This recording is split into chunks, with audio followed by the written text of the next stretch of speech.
बॉलीवुड के पैरामीटर्स पर कहीं ठहरती नहीं है उनके हिसाब से।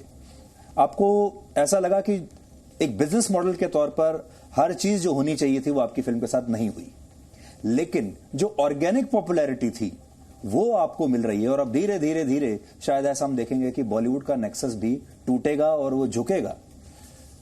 टूटना भी चाहिए। कोई भी इमारत अगर मोहल्ले के जो गरीब वंचित लोग हैं उनको रहने का मौका नहीं दे, उस इमारत का ढहना ही बेटर है।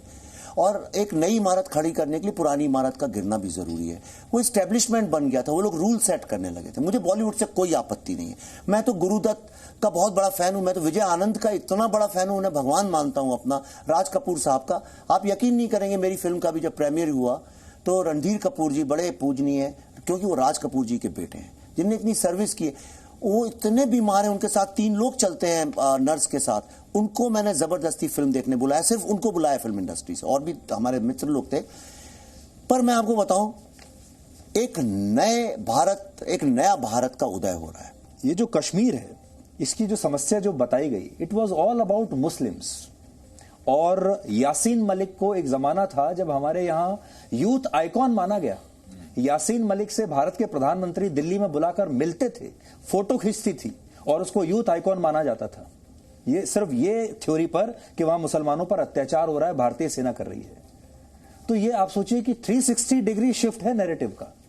बिल्कुल, आप बिल्कुल सही कह रहे हैं। और जिनको मैं इंटेलेक्चुअल समझता था, जिनकी मैं बड़ी इज्जत भी करता था, मैं कहता ये बात देखो इनने बोली है, वो खड़े होके कि एक हमारी जर्नलिस्ट ने उन्होंने बोला था, तब मैं एनडीटीवी देखा करता था, वो 2-3 ही चैनल्स थी, तो उन्होंने बोला था कि कश्मीरी हिंदू जो हैं वो मुस्लिम का शोषण करते हैं, इसलिए उनके खिलाफ वो और छोड़ के एक झूठ बनाया था। और मैंने उस पर यकीन किया था। आज मुझे इतनी ग्लानि है इस बात की, लेकिन मेरे पास ऑप्शन नहीं था। जब एक ही 2 चैनल्स थी, अच्छा प्रोफेसर आपको पढ़ा रहे हैं तो आप उस पर विश्वास करेंगे। भाई एक 17-18 साल का बच्चा प्रोफेसर की बात पे विश्वास करेगा, वो क्यों करेगा किसी और की।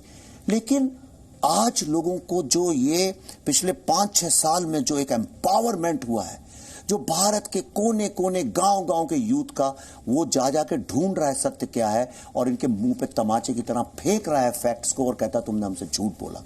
ये फिल्म उसी भावना को बांध के कंसोलिडेट करके भारत के जो लोग हैं उनको यूनाइट कर रही है, और मेरे ख्याल से ये एक बहुत बड़ा अचीवमेंट है। Vivek, have you achieved whatever you wanted to achieve? मैं ऐसा कुछ अचीव करने निकला नहीं था। आप जितने साल से मुझे जानते हैं, मेरा भारत के लिए बहुत बहुत अटैचमेंट है, क्योंकि मैंने इतना घूमा, बहुत अर्ली एज से मैं पूरा विश्व घूम रहा हूं। मैं ये मानता हूं भारत से अच्छी सभ्यता कोई दुनिया में नहीं है, लेकिन इसका इतना ज्यादा खंडन किया गया।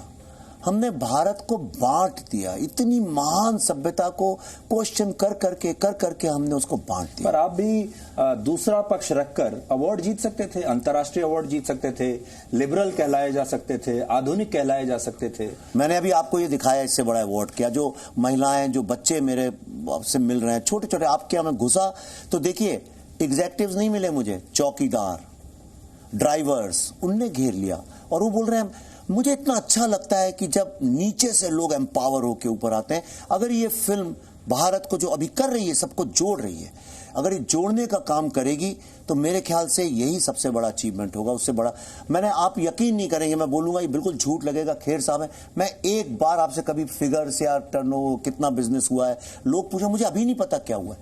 मैं दौड़ रहा हूं, भाग रहा हूं 24 घंटे, मैं और पल्लवी सो नहीं रहे, सिर्फ इसलिए मुझे लगता है this is our chance and let's not miss it. ये भारत के जन जन को देखनी चाहिए फिल्म, और देख रहे हैं। एक्चुअली कश्मीरी पंडितों से ज्यादा तो नॉन कश्मीरी पंडित देख रहे हैं इस फिल्म को। तो I think that way it's an achievement. और आज मैंने इसका ओपनिंग किया डीएनए का, इससे बड़ा मेरे लिए कोई अचीवमेंट भी नहीं हो सकता है। अरे थैंक यू।